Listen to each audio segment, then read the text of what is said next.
Primero estoy orgulloso de los jugadores que tenemos y agradecido. Vivimos un bonito espectáculo, muy bonito, con un desenlace desde mi punto de vista en la suma de los dos partidos no justo. Repito que sumados un partido y otro, nosotros merecimos más que el rival.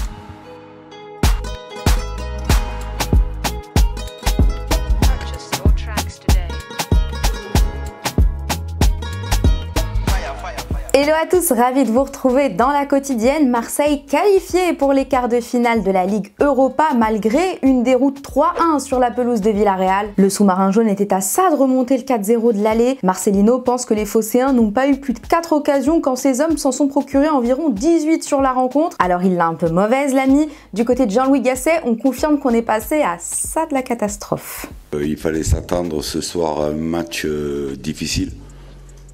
Donc on dira qu'aujourd'hui Villarreal était supérieur à Marseille, mais il y a une semaine c'est nous qui avons fait le match parfait en marquant 4 buts.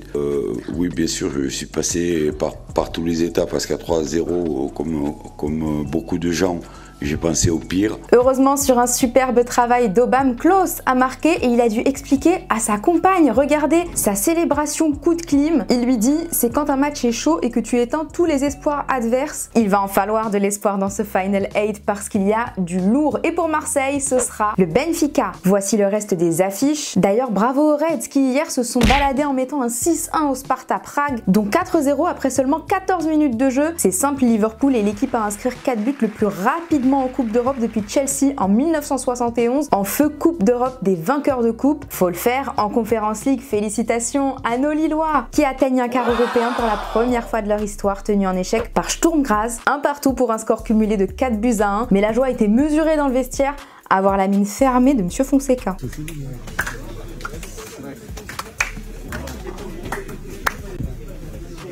Et pour le prochain tour, les Dogs affronteront Aston Villa. Bonne chance! Bon, je vous ai fait un peu patienter, vous l'attendiez, l'UEFA l'a fait, le tirage des quarts de finale de la Ligue des Champions, c'est fou hein. Les affiches de zinzin avec Real City, Arsenal, Bayern et Paris héritent du FC Barcelone avec un match aller au parc. Toute ressemblance avec 2017 est complètement indépendante de notre volonté. Et hier justement on vous demandait quel était votre prono pour le tirage du PSG en quart. Bénédicte, tu as direct pensé à Dortmund qui aurait été un bon tirage pour les Parisiens, même si tu les voyais tirer Man City pour se faire éliminer derrière. C'est pas gentil. Alors plus globalement, je vous pose la question du jour. Que pensez-vous du tirage de nos clubs français? Vous pensez que ce sera facile pour eux ou que c'est pas du gâteau? Vous nous dites tout et lundi, on sélectionnera 2 commentaires. Allez, c'est l'heure du football vrai. Allons sur le continent américain où les Rayados de Monterrey au Mexique se frottaient à Cincinnati. Aaron Salem Boupendza a tenté cette bicyclette de toute beauté pour les Américains. Le but y était, hein. Enfin, il y avait juste le poteau pour l'en empêcher. Pero Fede Sampaio, que es muy joven, me dice que está en el videojuego. Tiens, ça sent un nom familier du côté de la Lazio. Après une série de 4 défaites et autant de cartons rouges sur les 5 derniers matchs, dont une élimination en Ligue des Champions, les Romains veulent du changement. Alors Maurizio Sarri a démissionné mercredi et depuis c'est Igor Tudor qu'on annonce sur le banc des Romains, 9e de Serie A, avec un Matteo Guendouzi qui ne lui est pas étranger dans un championnat qu'il connaît bien pour y avoir déjà coaché Vérone et Udinese.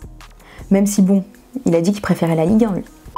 Sans transition, comment va Thierry Henry? Ben super, il a communiqué sa liste des U23 avant la définitive. Pour les JO, la génération 2001 est bien présente. Il nous a expliqué à demi-mot comment il avait constitué cette liste, mais aussi pourquoi certains, comme Ryan Cherki ou Mathys Tel, manquaient à l'appel. Rien de grave. Il y aura beaucoup d'essayages, joueurs, pas joueurs, joueurs qu'on n'a pas vus, tourner, ça va changer. Donc c'est fait pour ça, la match de préparation.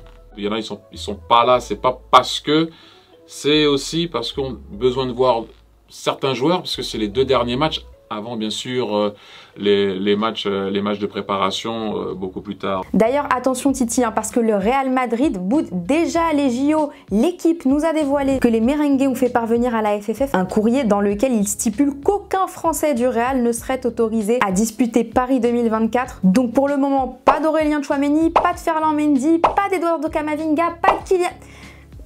pas de joueur du Real quoi.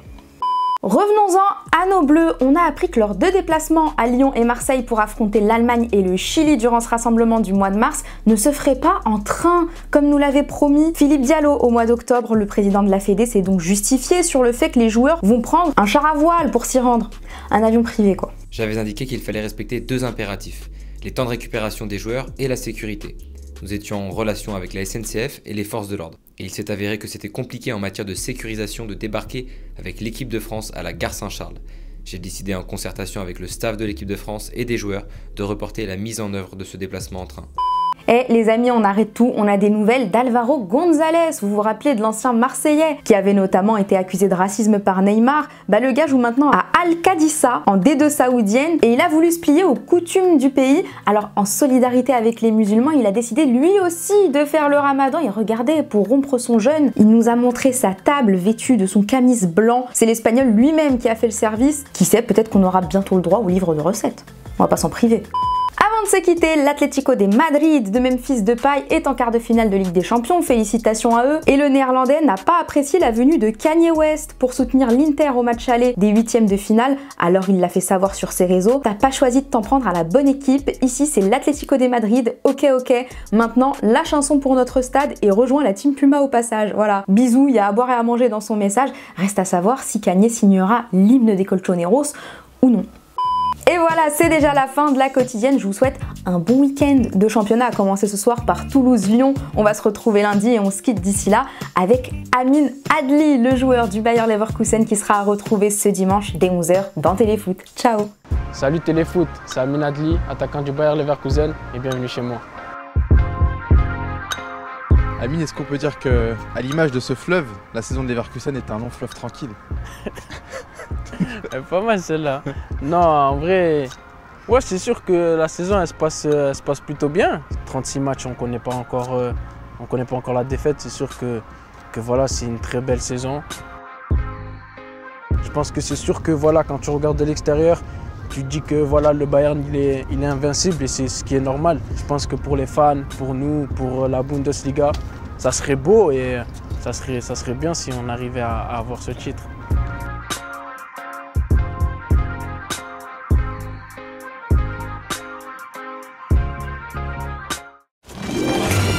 C'était votre programme avec Winamax. Winamax, le plus important, c'est de gagner.